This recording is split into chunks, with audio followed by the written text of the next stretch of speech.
Welcome to another episode of the Limitless Life podcast with me, Kyle Smith. And with me today, my guest is Andreia Carvalho. And her and I know each other from the Seven Figure Mastermind. We actually got to meet in person for the first time in probably, I don't know, I was part of the mastermind for like 2-3 years or something like that. And it was the first time meeting in person. And we recognized each other, but it was like, is it? Is it? So turns out we do know each other. I'm very excited to have you on this podcast. Thank you very much. Thank you so much for having me, Kyle. My pleasure. So getting into some goodies. Before we get into the goodies, let's hear about you. Tell the folks out there about yourself. All right, so my name is Andreia Carvalho. I'm the body composition coach for women over 30, and I've coached over 250 women, ambitious career-driven women mostly, to lose fat, tone up, and feel sexy as fuck. And that's what I do. I'm originally from Brazil, and I've been living in Canada for the past 8 years, and I call Canada home, although I have not gotten used to the cold, so... I have lived here my whole life and I have still not gotten used to the cold, and I know every year it's coming, but for some reason I still think to myself, oh, the snow, the winter. Exactly. Yeah. So funny. So how long have you been coaching ladies for? I've been coaching since 2019. So now it's going to be my 4th year doing online coaching. That's fantastic. What inspired you to get into coaching? I've always been into fitness myself. I've started my fitness journey quite early, about 16, 17 years ago. And throughout that process, I've always enjoyed studying and learning more and researching on my own. And I became the go-to friend for anything health and fitness related in like my circle of friends. Everybody knew me for that. But I never thought it was going to be a viable career because growing up in Brazil, we don't have fitness coaches. In Brazil, we have either a physical educator, a personal trainer, and you have to go to college for that for 4 years, or you have a nutritionist or the RD, the equivalent to an RD here, and you have to go to college for 4 years for that. So in the back of my mind, I'm like, okay, like I went to university for business administration, like there's no way that I can do that. But then moving to Canada and like connecting with other people and knowing the possibilities, I'm like, this might be something doable for me. However, going through all the processes of immigration and I built a good career here in the automotive industry. It was solid. Fitness was on the side for me, like in terms of researching. I would go to bed and wake up thinking about fitness and researching and reading and doing all of the things, obsessed about it. I even competed once and won first place in the bikini category, which was super excited. And then right after that, I think that's when things started to click for me. I'm like, okay, I went through that very hard, challenging process of preparing myself for stage, stepping on stage and doing, following a program, following a plan. And I saw other girls who were much younger than me, just basically racking their metabolisms, racking their bodies to step on the stage for the first time, like at 18 years old. And they didn't even had like the physique for that. I'm like, those coaches are not really interested in their health, aren't they? And I know that it was a hard process for me, but I also started to think about all the other women that would go through a similar process of a very restrictive diet, very restrictive program for like lots of cardio and lots of training and doing all of those things, but they don't even have a stage that they're going to step on at the end. They're doing all of those restrictive diets, they're doing a competitor program, but their goal is just to lose a little bit of body fat and tone up. Right. And you don't really need that. So I'm like, I have to help these women because they don't need to go through that for what they want. And then I started getting my certifications and getting more educated and really like diving a little deeper even for myself, I was like, I'm not gonna, you know, even if I don't ever coach people, at least now I know I have more knowledge, and I, you know, I can help at least my friends or people who ask me about that.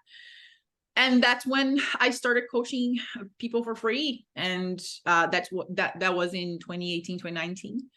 And then I just started, and that's basically what got me into coaching.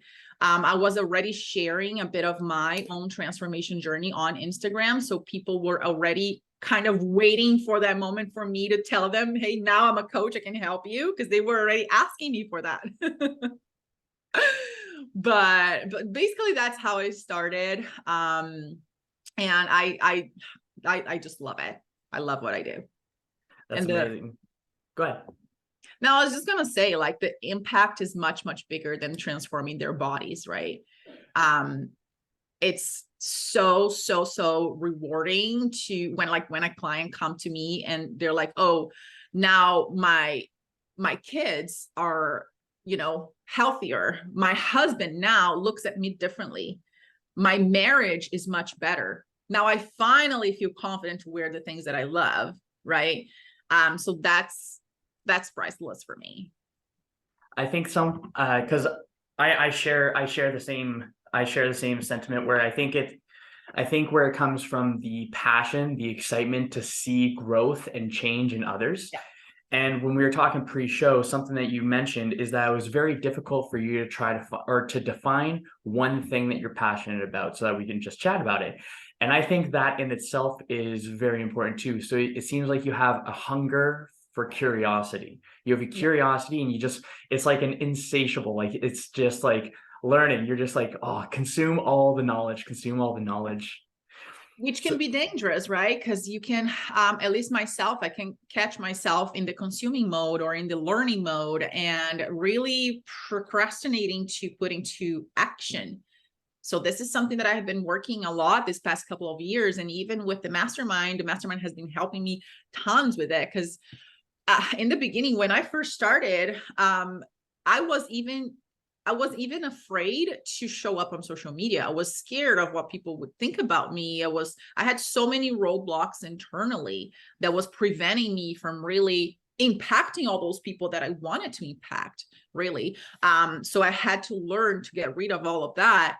And even though I love learning and I feel like I'm developing myself, at the same time, I had to, okay, I love learning, but I got to put this into action. I got to also get out of my own head and put all of this into action. And don't be so much of a perfectionist. Because I was afraid of, oh, what people are going to think. I have an accent. Like, are they going to, like, do I have credibility? I don't, like, English is not even my first language. What the heck am I talking about? Like, I wasn't even born here, whatever. And like, so many, now looking back, I'm like, oh my gosh, I wasted so much time in that developing mode, in that learning mode, that I could have already had started way sooner. But I guess it's part of the journey too, to go through that process and find the painful obstacle that is going to help you to break through to the other side. I think that makes sense. It absolutely does. So it's having the self-awareness to know where the stories are that we're telling ourselves that are keeping us stagnant and still. Exactly. Excellent. Do you use many of, if any, of the lessons that you've had personally with your own limiting beliefs, your own internal narratives, and keep in mind, like, it's always ever changing, right? Yeah. But for that point in time, or even up to now, do you introduce a different way of thinking for your ladies, so that they can, I like to think of it like you're taking your foot off the brake. So you're helping ladies take their foot off the brake to see what they're truly capable of. Correct. Oh, absolutely. Because if I'm being honest, all of those ladies, they reflect what I was or where I was in the beginning of my journey. And that took some time for me to discover, oh, who really resonate with me, right? Who is going to be the most impacted by what I have to learn? And then, and those women are very similar to where I was. They are successful in their careers. They have, lots on their plate. They're very type A. They love to learn. They love to follow a really good plan. Like, they're very meticulous with their plan, but they also delay asking for help because they think that they can do it on their own. They think that, okay, I'm so smart, I can figure this out, right? And that's what I used to think before. I can figure this out. I love learning. I love researching. I don't mind spending hours here reading this blog or like watching these videos and doing this research. I don't mind. But then now they see themselves in a lifestyle where it doesn't accommodate for that anymore, right? So they're trying to do the things that used to work for them in the past, but no longer does, because now they are working 12 hours plus. They're moms. They have lots of, they travel for work and things like that. So how can we make this work? Right. And it's breaking the belief that it's okay to ask for help in the areas that you're not an expert in. It's actually a smart thing to do. Because if you don't have the full, not like, even if you have the full knowledge on that, you can always learn from somebody else. Like, we all have coaches, like all the good coaches have coaches and mentors, because you want that external opinion. You want that external accountability, I want to say. Right. So yes, to answer your question from the beginning, I do use a lot of the lessons that I learned through my own journey. And that's one thing that resonates a lot with them. Because pretty much all of the clients, when we're going through our initial consultation call, and I ask them, I'm like, why me? Like, why do you want to work with me out of all the fitness coaches out there? And they're like, you're real, like, you're a coach. I see the results in your clients, but I see your journey. I see that you apply the things that you are teaching your clients. You are going through a transformation yourself. You've gone through the transformation that I want to go through. And you just don't tell people to do certain things. You actually do them. You walk the walk, right?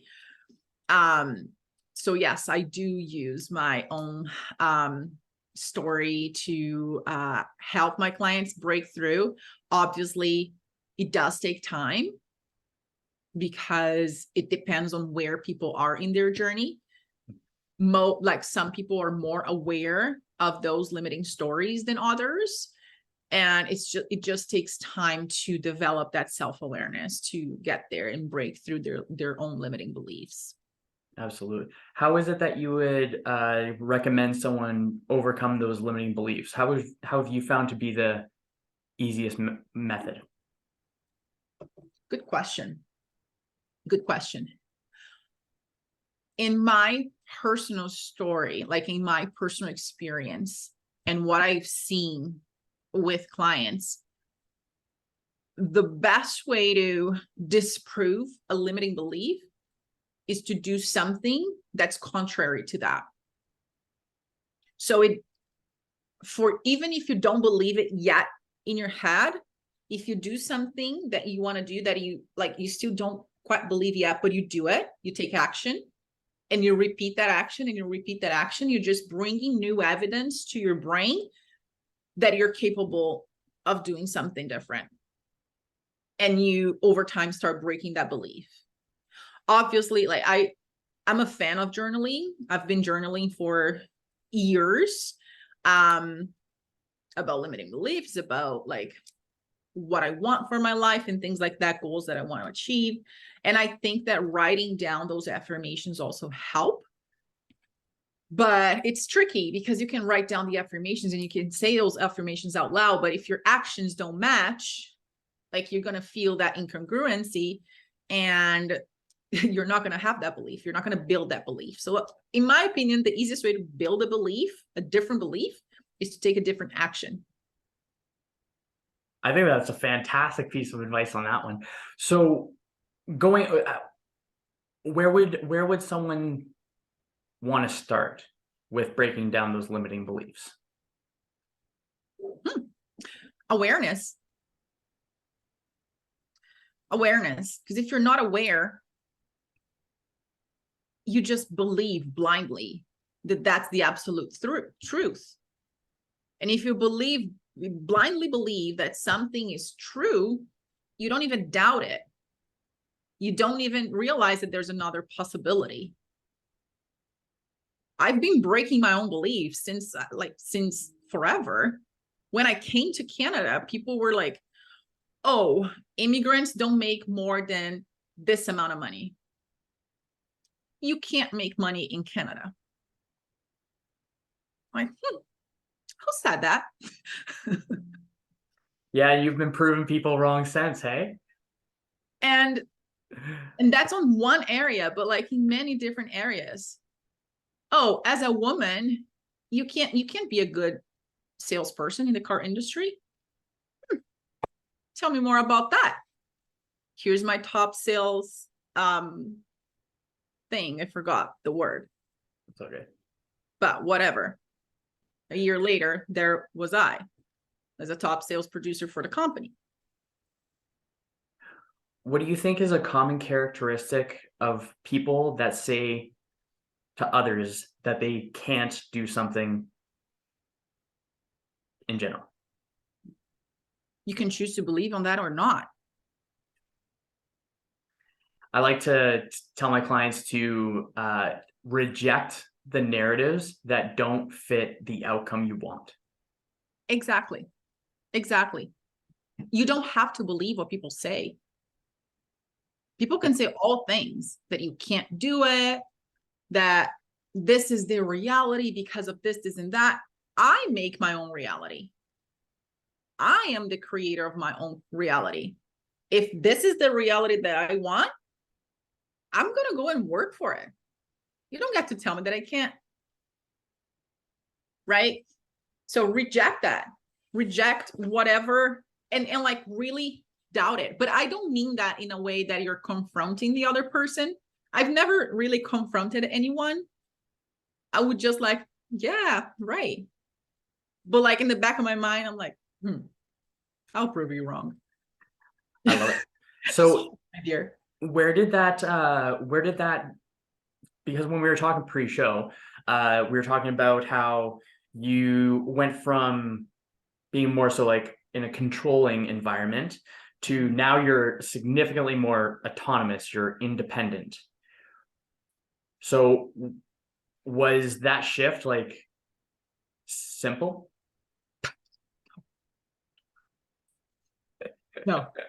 No, absolutely not. Absolutely not. I think that shift was like, if I hadn't gone through that shift, I wouldn't be here. But that wasn't an easy process. And it's a process that I'm still working on. This year, I'll start therapy and I'll dive even deeper on that. But I grew up being very, like, I love my parents. I just want to preface this by saying this. I love my parents and I'm very, very grateful for everything that they've done for me. The first thing that we didn't have much growing up, but the first thing that my dad wanted me to go to pay for me was English school in Brazil, so I could learn English. So if I hadn't like started learning English at a very young age, I would probably even be here talking to you today. So I'm very grateful for that. Very grateful for my upbringing. But at the same time, I was raised in a very strict household. My dad is a very controlling person, and he, like, out of love, obviously now I understand that it's out of love and protection and the desire to keep me safe. But I didn't have the chance, or I didn't have the opportunity to learn how to voice my own opinions or how to make my own decisions. I was throughout and up until my mid-20s, really, because I only left home after I got married. It's that kind of household. You leave my house when you're married, right? And I couldn't make any decisions for myself. I couldn't voice my own opinions for myself because he was there controlling me. He was there telling me what to do, and he had the power over me. So I had to learn to speak my own truth, to learn to fight for my own, for whatever I wanted. And I realized, as harsh as it sounds, that I realized that I had to break that chain. And moving to Canada was one of the things that allowed me to do that. Physically breaking that chain and being far away. I heard a phrase the other day. I don't remember who said that, but you can love from a distance. And that's how I feel. I love my parents. I love my dad. I'm very grateful for them, but I now live a better life. I now, learned how to, and obviously thanks to my husband, of course, because he's the best person that I could ever possibly have met. And he has a huge role in that transformation process. But yeah, I had to learn to love from distance, and I had to learn to believe in myself, and I had to learn that I was allowed to share my own opinion, to share my own voice, to speak my truths, and to do whatever I wanted. Because I literally grew up hearing my dad saying, you don't get to do whatever you want. You don't get to make the decisions. You don't get to do this. You don't get to do that. I make the rules.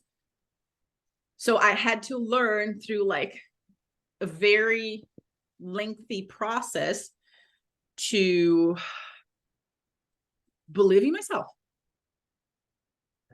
So how I find that until we reprogram our past, like our perceptions of our past, we will continue to just listen to that programming and continue to be chained by those programs that we were raised with, right? How did you handle that reprogramming? Was it like the conscious thought where you thought, yep, this is what is going to go down, something's got to change?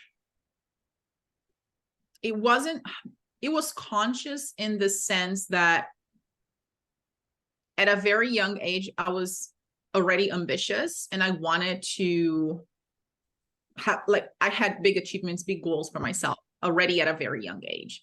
And at that very young age, people were already telling me that wasn't for me.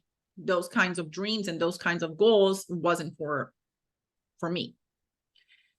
And then I started reading more, and I started listening to people like Tony Robbins and stuff like that.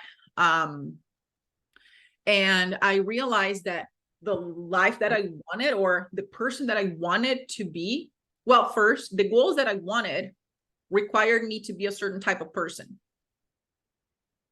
That certain type of person, it wasn't me at that time. It wasn't. So I'm like, what is it that I need to change in order to become that person who achieved those types of goals? And this is still a work in progress. I'm still working through that in different areas where I catch myself and I'm like, how am I like behaving on this? Am I acting as the person who I want to become, or am I acting as the person who I've always been because of that old programming? So it started there. And then over time, just working to break, like once you become aware, you can catch yourself more easily. But a lot of things go on autopilot until you get to that point. Right. So it was just me being really curious and never being satisfied with the information that I was giving, and like really wanting to dig deeper and dig deeper and dig deeper. And that's why I'm saying that's still a work in progress, because I still find myself, okay, where am I limiting myself here? Where does it come from? That's one of the questions that I ask myself quite frequently whenever I catch myself doing things that are not aligned with the person that I want to be. Okay, where does it come from? And most of the time, it will bring me back to situations and things that I went through at a very young age. It all comes down to like childhood trauma and stuff like that. But yeah, I think asking those questions, where does it come from? That's the first step to really like identify where is it coming from and what can you actually do to change. That's pretty cool. Do you find that when you're coaching your ladies on how to go about this thought process, when they accept that they're in control of the narrative, do you notice the speed of their progress increase? 100%. 100%. It's a really like I said, it does take more time for some people, less time for other people. It depends on what level of awareness they're in. But once they get to that point, then the results are just unmatched. I find that there is some form of a feeling. There is like a mental, I call it a click. Like every time I experience a new level or like a graduation, like a mental graduation, I recognize it as a click and I feel it in my gut. And I find that it's not until that click happens where people are aware of it. So for the folks that have never experienced that click, for example, maybe they're still believing those belief systems that were put into practice early on in age. And I say put into practice because to get to where we are is a practice, but to get to where we want to go is a different practice. Yeah. How would you describe that realization? That's an interesting question because for me it was quite different. I don't think that I had clicks. It was more so aha moments, but after the fact, because it was really like a accumulation of things, an accumulation of facts and evidence that brought me to that moment. But I don't think I ever felt that click because every time I did something that took me to a different level, I felt fear immediately. So maybe we're describing the same sensation, but in a different way. So I perceive it, or I used to perceive as fear of taking that leap or taking that action or doing that thing. So I'm like, oh, should I do this? Should I do this? Right. And then I'm like, where is this coming from? Right. What am I believing here? Is this true? Is this ultimately true? And what is the worst case scenario? What is the best case scenario? Okay. Am I okay with the worst case scenario? Yes. So go for it. Right. So every time I did something that brought me to the next level, I had to push through that barrier of fear. And fear is usually like, it's a smoke screen, really, because we don't label it as fear. We label it as reasons why not. So we start reasoning. Oh, I shouldn't do this because of this. I shouldn't do this because of this. Oh, this is not for me because of this. This is not blah, blah, blah. And you start reasoning and arguing with yourself. When in reality, it's just fear. It's just fear of failure, fear of, being perceived as dumb. I don't know. It's fear. So every time I feel that, I know that I'm about to go to the next level. I know that I'm about to do something that's going to bring me up to the next level. And then once you're there, once you break through that, then you start another phase, which you start doubting yourself, and you start like, because okay, so you're in this level now, right? You went through this breakthrough and you're at this level. Perfect. But you're new at this level. So you don't still see yourself or perceive yourself at this level. So unconsciously, you're going to do things to bring you back to the previous level, because you were used to the previous level. You were here before for longer. This is so new. You're not used to this, right? So unconsciously, your brain is like, no, let's go back to where you used to. It's easier, right? So you start self-sabotaging. That's the upper limit problem. I don't know if you read the book, The Big Leap, but it's I have not, but I like that. Yeah. So then again, awareness, right? When I start seeing myself either complaining too much, or, being more on the negative side, or maybe dropping some balls here and there with the stuff that I need to do, or like not fulfilling the promises that I made to myself, I'm like, why is this happening? Why is this happening? And most of the time is just like a self-sabotage mechanism to bring me down to the previous level that I was, because I was more used to that previous level. So it doesn't sound so sexy, but sometimes you need to force yourself to stay at the higher level until that becomes your normal, until that becomes a level that you're used to. And then it will come a phase where you're so used to that you're going to need to go through a breakthrough again to go to another level, and so on and so forth. I find something that's really interesting for what I find for life and our existence is that there is either the choice to stay stagnant and where we are, which is painful in its own way. Yeah. And then there's also the choice to reach that new level, to push past that fear, which is also painful in another way. And I find that there's so many folks that are talking about the one direction, where it's like, where we are talking about the pain of progress and going for our accomplishments. I find that we don't talk about the pain of staying still and stagnant often enough. There's only one direction that we usually look at, and it's not, are we actually doing what's best for ourselves in this present moment, or are we just perpetuating a past pain?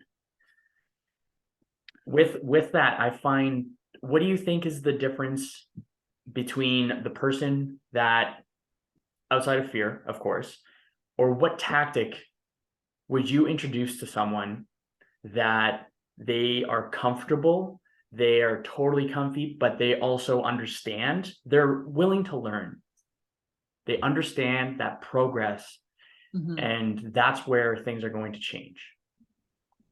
Is there a reframe or a method that you would recommend for folks to pull themselves out of that mindset and mindset of closed-mindedness, of no curiosity?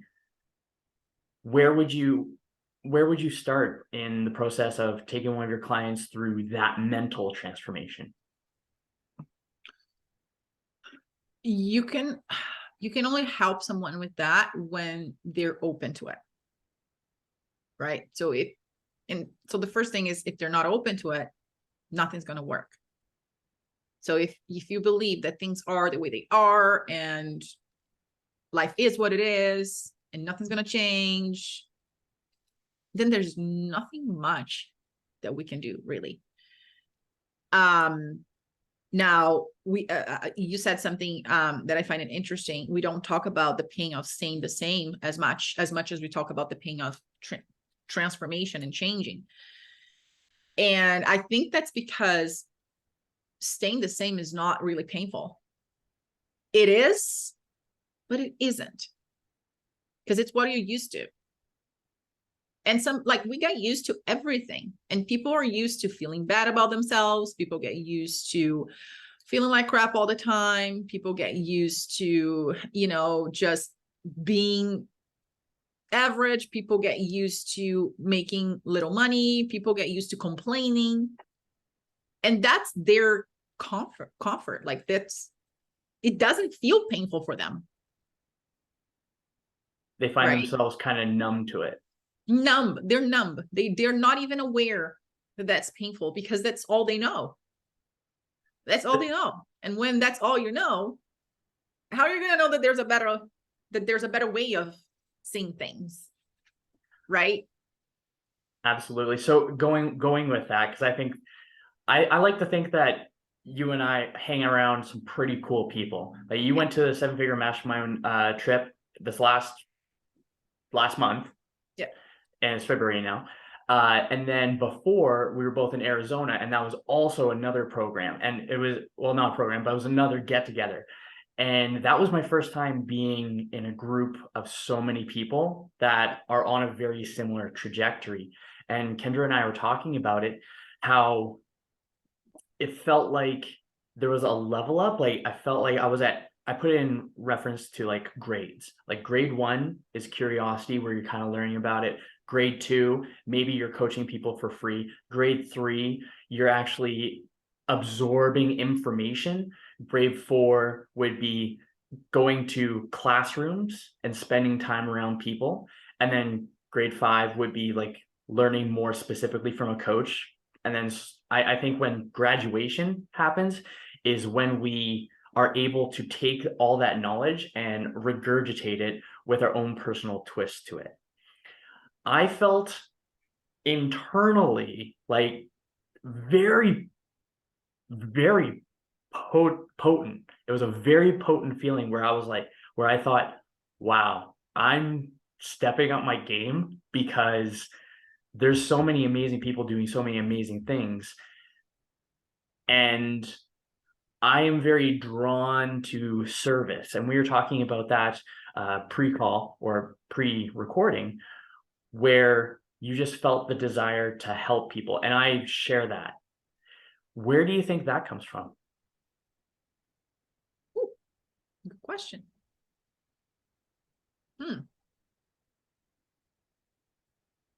The desire to make an impact. I've always, even like in my first few jobs that I've gotten and starting out like my career post-university and so on, I've always wanted to know the why of doing what I was doing and the level of impact that I was creating. And like working, like nothing against those types of jobs, but when I was sitting at my desk in a cubicle and doing like paperwork, like, how am I changing people's lives here? Right. So I had that deep desire that I truly don't know where it comes from, about impacting people and transforming their lives. And when I started working in sales, I started working at here in Canada already, like at Jaguar Land Rover. Even selling cars, I was trying to find a purpose for it. Like I was trying to find fulfillment. And that was a tiny little, like a tiny bit of, okay, I feel like I'm helping somebody here because they want something and I help them bridge the gap. Then I was like, how can I do this in a much bigger level? And at the same time, living the life that I want for myself, because I wanted freedom, right? Freedom of location, freedom of my calendar, even though I do work way more than I used to work before. But I wanted to be the one, like, I dictate my own rules. I'm okay working 16 hours a day, but it's me in control. And I'm in my pajamas all day if I want to. But so it started there. And then with coaching is just like so obvious how you impact people's lives. It's not so obvious when you first start out, but then over time, the more people you impact, the more feedback you get, and the more you start attracting the right type of people to work with you, the bigger the impact becomes because you understand their pain at such a deeper level that you go right there and you say the right things and you give the right plan and they transform. And when they transform, they impact the lives of those around them, their kids, their husbands, right? Their relationships with their friends, with families, with their marriage, really. And that's changing people's lives. And so when I look back and I see, okay, I've helped, and I start comparing myself, like, okay, this person has been, doing this for so much longer than I have, and they've already helped 1,000 people. And I'm, and I'm like, but man, like bringing those women that I helped, if I really start counting the snowball effect that humbling, like I'm trying to humble myself here, but like it started out with me helping them with their bodies, right? With food, with nutrition, with their, with their mindset. And then they change themselves and then they impact others around them. And that's very fulfilling. That's very fulfilling. And I don't know where that comes from. Like I said, since a very young age, I knew that I wanted to make a big impact, and I was ambitious in the types of goals that I had set to myself. And like, I always had big goals, but the fact that I was created in an environment that was kind of compacting me, and like, it took me a very long time to free myself from that and be able to truly go for what I wanted. So in that time where you were, because I believe our support system plays a huge role in how quickly or slowly we progress in anything. 100%. What would you tell your younger self back in that time where you could have been at the peak of being controlled, for example? Mm-hmm. What information would you give your younger self? That's good. You can handle the worst case scenario. That's a good one. Okay. Handle the worst case scenario. That is actually fantastic. Yeah. I'm I gonna think go. that's just the deeper fear there, because I could have been more. I could have just left home, really. I could have just been, you know what? I'm not gonna put up with this. I'm out. But the fear of like, okay, what if I end up on the streets? What if, but now going through all that and going through like the transformations that I've been going through all these years, like, like the worst case scenario is not that bad. You can handle that. Do you have a standard worst case scenario that you compare your present experiences to? What do you mean by that? So I'll share mine. Super simple. Worst case scenario, anything less than death, I can handle it. I guess So that's a good standard. That's a good standard. Yeah. So I find that with clients, teaching them to compare the worst case scenario to, or sorry, yeah, compare what they want to do with the worst experience they've had. That's proof that they've gotten through that, Yeah, which means anything we go through now will be easy or easier. exactly. So I find it a curious question because it's been something that I've been pondering often, the making informed decisions. So if we can make informed decisions based off of how we have experienced a previous tribulation or difficulty, Yeah. anything past that point is super simple and super smooth in comparison. Yes. Yeah, I agree with that. So I think agree it's cool to bring a past experience into the present if we allow it to serve us. And I find that when we choose we can choose to use the past as our prison or as our power. There's a lot of P's in what I say, apparently. But yeah, I think it's very important to be able to bring something. So I asked the question for other folks is there an experience that you've had that you use to frame how simple the present experience is? Yeah. Yeah. I agree with that, because every time that I'm going through something now that I think I'm not going to make it, I try to remember and remind myself of what I've already gone through. And okay, this is a piece of cake. This is like first world's problem. You got this. You got this. And I think it also helps to bring evidence that you're capable of more than you think you are, and transferring that capability. For example, like a lot of women will, they're like so dedicated in their careers, right? They will do so much hard stuff for their careers. They go through school, they pay mentors, they invest themselves day and night for that.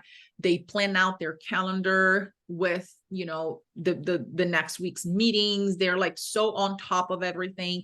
They manage their household. They know when kids are going to this type of activity and that type of activity. They know exactly how to do that. They manage their finances pretty well. They know what they've spent. They know what, you know, how much money they have left. Like they're very good at many things. But then when it comes to fitness, they struggle, lacking those same abilities, like those same skills. So they feel like, okay, so I just screw up my whole entire journey because I ate 500 calories more this weekend. Or, oh, I don't know why I can't hit my macros every day or whatever. I don't know why this and don't know why that. All right, let's try to bring some skills that you've already had into the situation here.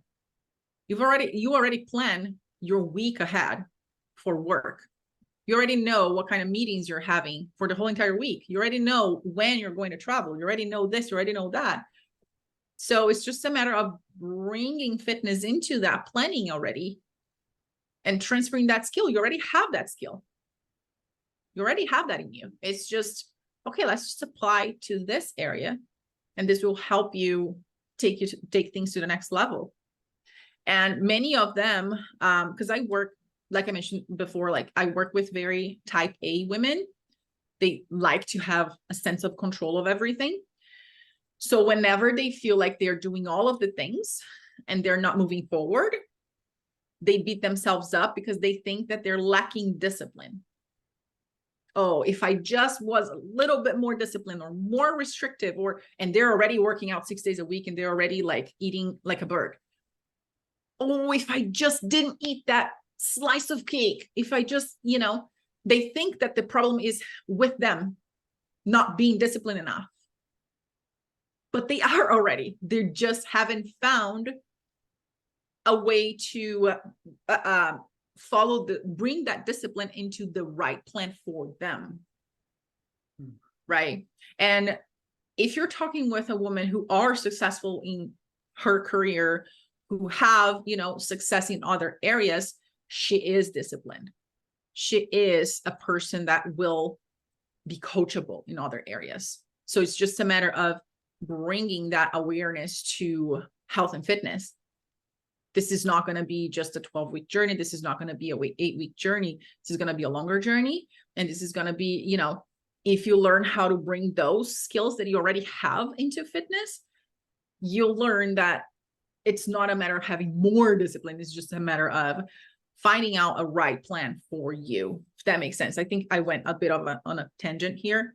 But yeah, I think that bringing skills that people already have in other areas into their fitness journey, which is also a self-development journey, is very, very helpful in many of the times. Do you think it comes down to prioritizing because like you mentioned, they already have the skills. Yep. I think of ourselves as Swiss Army knives. Like we already have all the components to be able to get from point A to point B.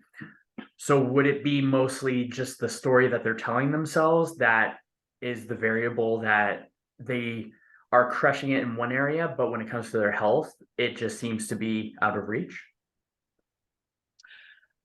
Yes, they're believing the stories that they tell themselves. And the main story that I find is, again, I can figure this out on my own. Or if I just keep working hard, eventually I will get there.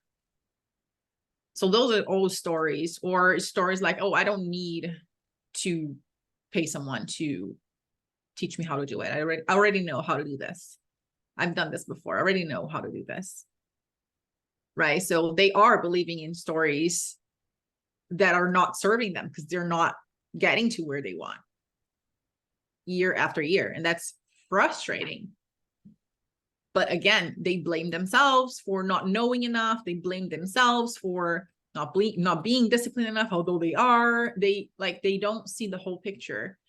And it's like, I like to compare it with like a GPS, right?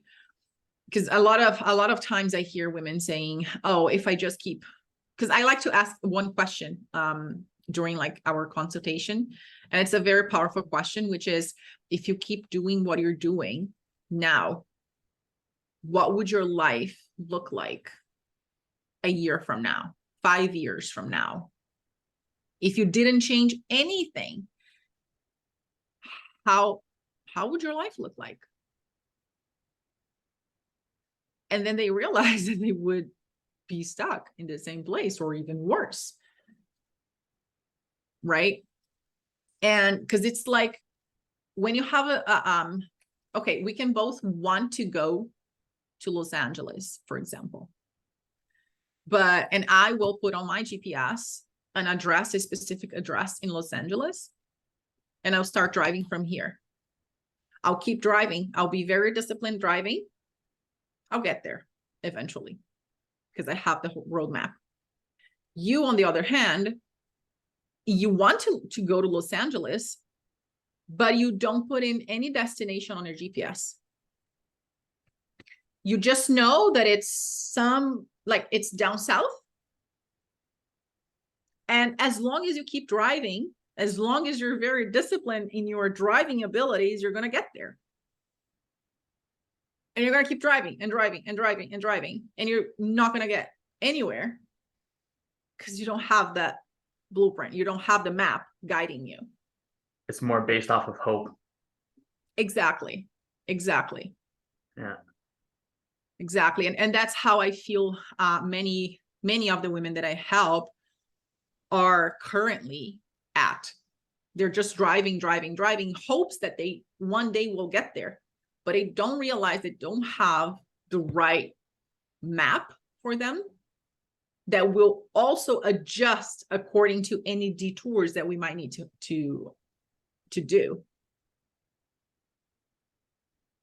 I absolutely love that. I think something that's really interesting, because I found myself to be very independent early on in life too. And I believe that is where a combination of wanting to serve, I think, from wanting to serve and just being very independent in getting things done, that is also another story that I was telling myself as well. So when you were talking about your ladies just feeling very independent and being able to figure it out themselves, it's because they've already figured it out themselves to this point. And the only barrier now is themselves, because it's the lack of willingness to take on information from someone else. I found that I struggled with that so damn much up until my mid-20s.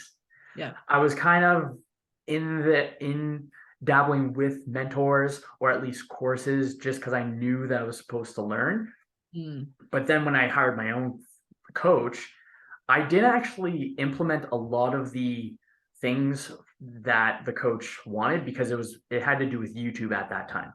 And I'm a late bloomer with execution sometimes, as I find most people are. But having that experience and that bit of accountability, it created a perception shift where it smoothed out the road because there was just a different set of eyes.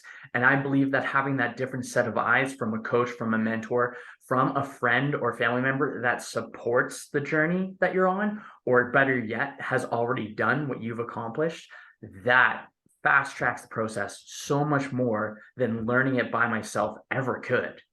I could learn it by myself, but it would take a lot longer, where other people have already done it. And I find that when we just find the person that has already done the thing that we want, just duplicate it and then just add your little twist to it. Exactly.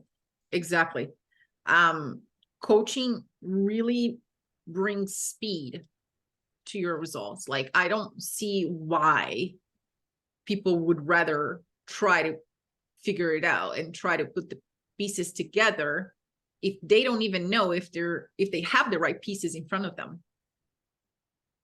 Right? It's like putting together a puzzle and you don't know where the pieces go, which is true. They don't know if the information that they find is, what they need at that time. And that's one thing that coaching has really helped me to understand. It's not about the information that you get necessarily, but it's giving you what you need when you need it, so you don't get distracted with all the noise that's out there. Because there's a lot of different opinions. There's a lot of different conflicting stuff you can find. Like, you can go into the rabbit hole and like lose yourself trying to find the perfect plan for you or whatever, trying to figure it out. But when you have a mentor, when you have somebody leading you and teaching you, and yes, somebody who has done it before and who has done it with many other people just like you, and that's where specialization is really important.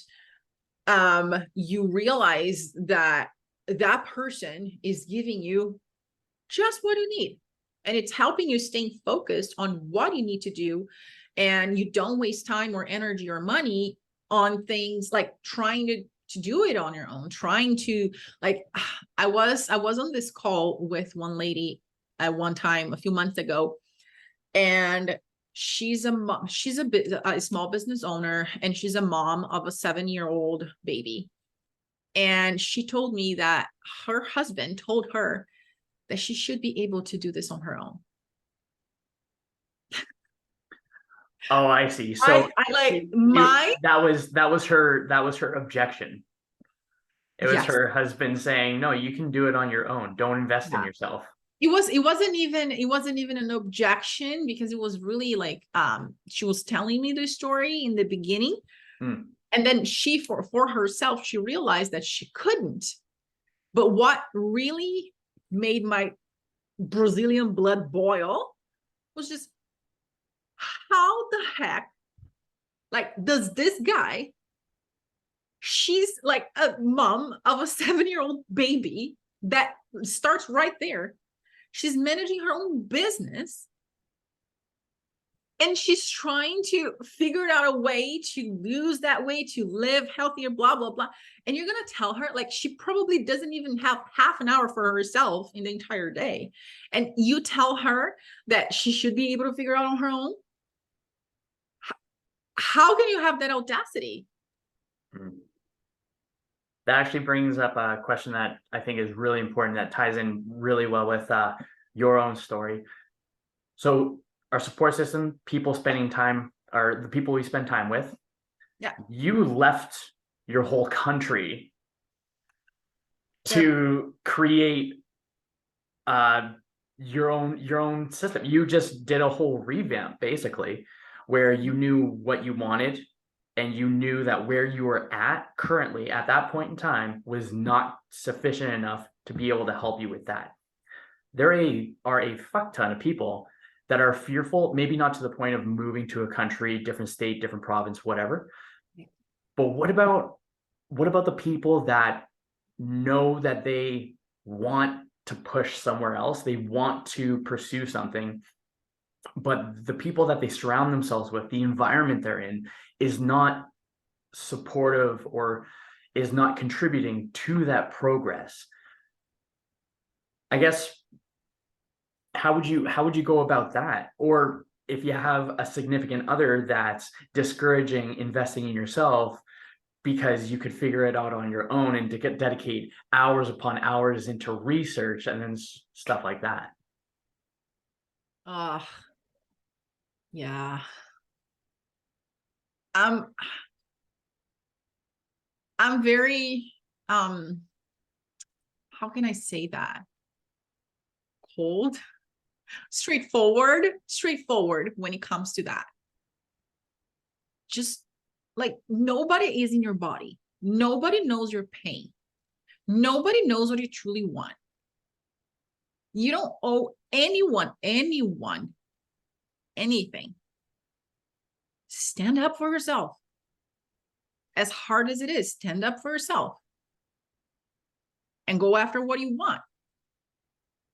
Obviously, talk to the person, and you don't want to, make enemies along the way and just like not talk to anyone and just like, you know what I mean? But you have to give that first step. If you know what you want is going to help you, and the only thing preventing you is the story that you're telling yourself that you can't do this because of the other person, then it's also a problem of the stories that you've been believing. Because what is the worst that could happen if you went ahead and invested in yourself, and if you went ahead and did the thing that you want? What is the worst that can happen? And I would rather ask for forgiveness than for permission. I think if we're talking about like intimate relationships, right? I found that a line that I've really been using a lot with my clients when it comes to the very similar situation, I would say the exact same thing. And then I like to bring the comparison. Would you rather live with guilt or resentment? Exactly. Because you start resenting the person. You start resenting the person because the truth of the matter is she's like, that person is just behaving in the way that they see the world, which is different from the way that you are seeing the world. They're just projecting in you their own beliefs and their own like stories. So if you do that, what's the worst that's going to happen? Because if the worst that's going to happen is that that person is going to leave you behind, and that like you're going to end a marriage because you've done something for yourself, for your body, for your health, then you don't even need to be with that person to start with.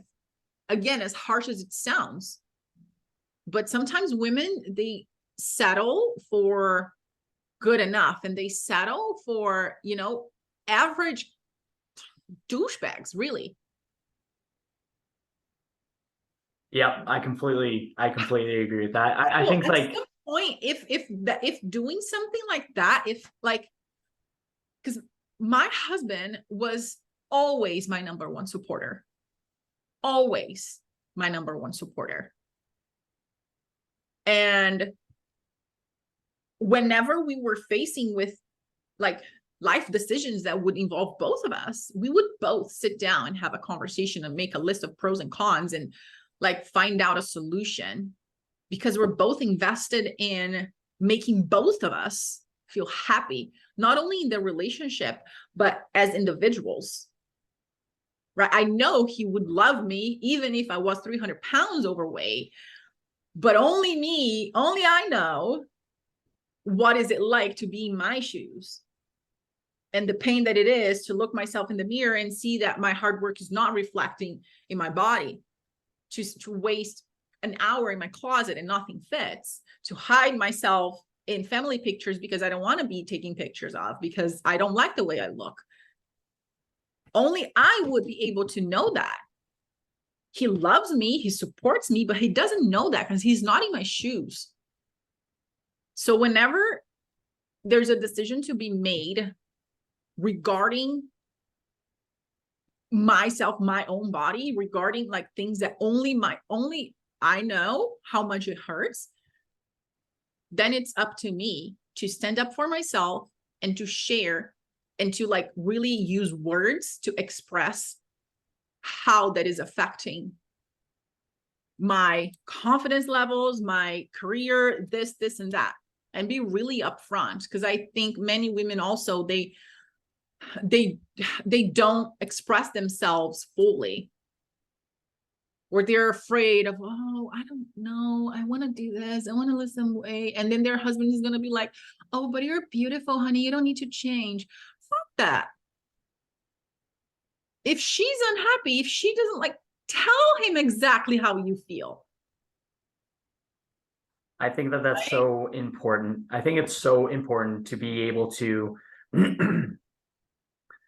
speak someone's truth so that other people understand. Because I find you can't lie to yourself. We always know the truth of ourselves. So although our support system may be thinking that they're supportive by saying, no, you're all good. Oh, you are amazing the way you are. You're doing a lot of work. You're doing good.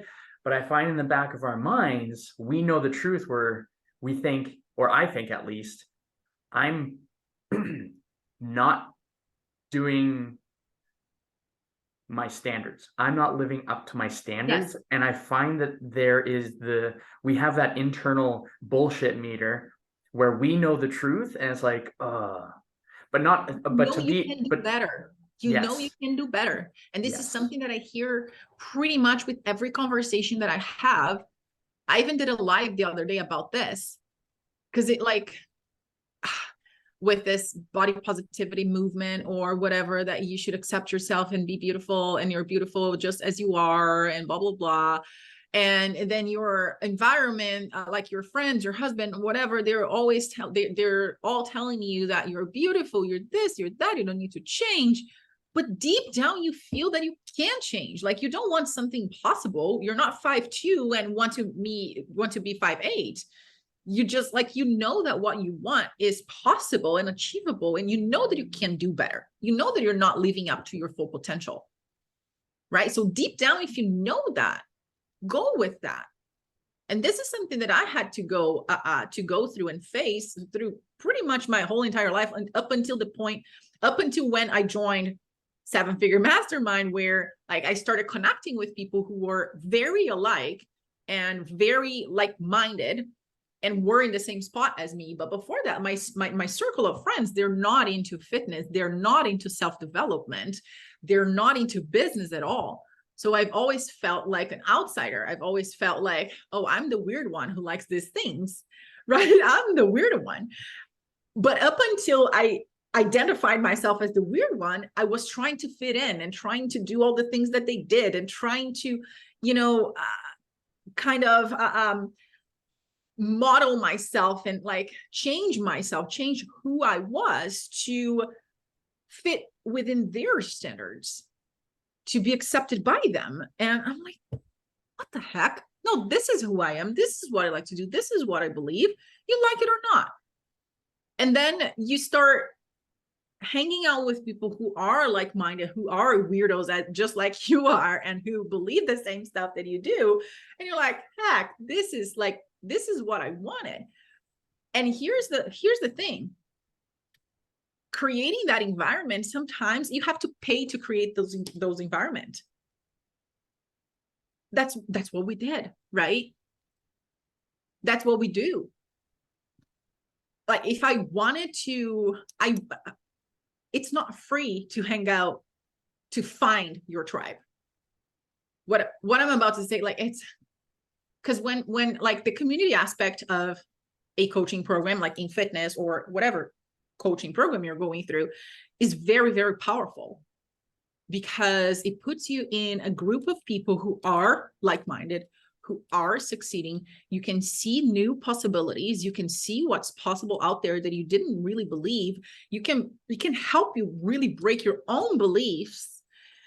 It's just so powerful. And it's also a supportive system, a supportive environment for when you're struggling, right? But finding that tribe, if you don't have that in your quote unquote real life, sometimes you have to go online. Sometimes you have to pay for it and pay to sit at the table to be with those people and to learn from them and to really, it's a two-way street, right? Because you bring something to the table and they also bring something to you. But many people think, oh my, like, I don't have anybody. Okay, go find people. I'm not going to say that it's going to be easy or cheap or like free. Sometimes it's not, but you have to be willing to go find the right environment to be in and put yourself consciously and intentionally put yourself in those environments. And I recently enrolled an amazing new client. She just started out with me, and on the consultation call, she mentioned exactly that. She's like, I want to be part of a community of women who want the same things as me, who are doing better than me, because I can't become better by hanging out with people who are not there yet, who are not where I want. I'm like, yes, girl, you're 100% ready for this. That's so amazing. Yeah. So I don't know. Sometimes you have to distance yourself and be very picky with who you hang out with and really stop giving a fuck about what other people are judging you for or thinking about you. Most of the time it's all in your head because people don't spend that much time thinking about you anyways. Most of the time it's their own projections of their own beliefs and their own like experiences. It's nothing personal to you. So like some people would be like, oh, I don't want to say no to alcohol because they're going to think I'm pregnant. What? Like, and what tell me how, like, how is that a problem to start with? And why do you owe this person an explanation on why you're not drinking? Like, just be firm with your decisions. If you know the path that you want to follow, be firm with your decisions. You don't owe anyone any explanation, and you don't have to give anyone any explanation of what you're doing. And like, really, some people, there are true friends, and there are people who you just hang out with that you shouldn't really take their opinion into consideration. I totally agree with that. And honestly, there's not much more that I can go off of with that. That was fantastic.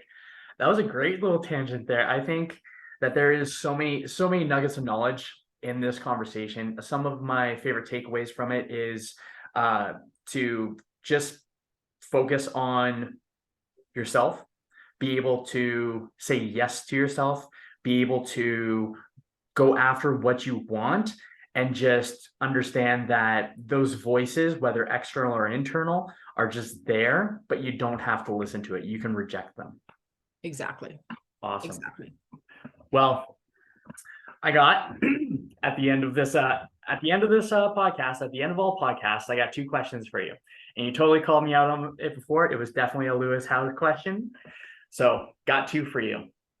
But before I get into that, I just want to say thank you so much for being on this podcast. I think you're really cool. You're doing amazing work with your ladies. Follow you on Instagram. Oh, Instagram handles. Where should people find you? Yeah. So first of all, you're welcome. It was really a pleasure talking to you. It was really fun, really cool. I didn't even notice the time going by. My Instagram is at Andreia Carvalho Fitness. So it's really a big handle, Andreia Carvalho, Carvalho Fitness. Or you can Google me and you'll find the Instagram, you'll find the YouTube channel, you'll find everything. That's fantastic. Thank you so much for it. So 2 questions, right? First one, you're on your deathbed, you're surrounded by the people that love you, none of your content, none of your Instagrams, nothing. You just have like that one lesson. What is that lesson that you want to pass on to your loved ones? To anyone, really.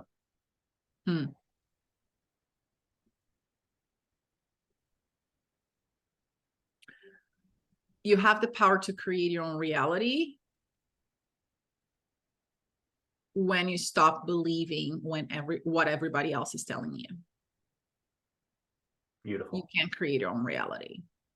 You just need to stop believing on everything else that people are telling you. I absolutely preach the same thing. I think more people need to realize that they are the creators. They are the artists of their life. Sometimes you just need to learn the material, but outside of that, we can create our own work of art. Whatever you want, the life that you want, it's just, you can create it. Just Absolutely. like, yeah. So going into the final question, a little specialized one, playing Right. around with different wordings, but main idea is still the same. Yeah. How would you define living a limitless life? What is living a limitless life to you? Good question. Good question.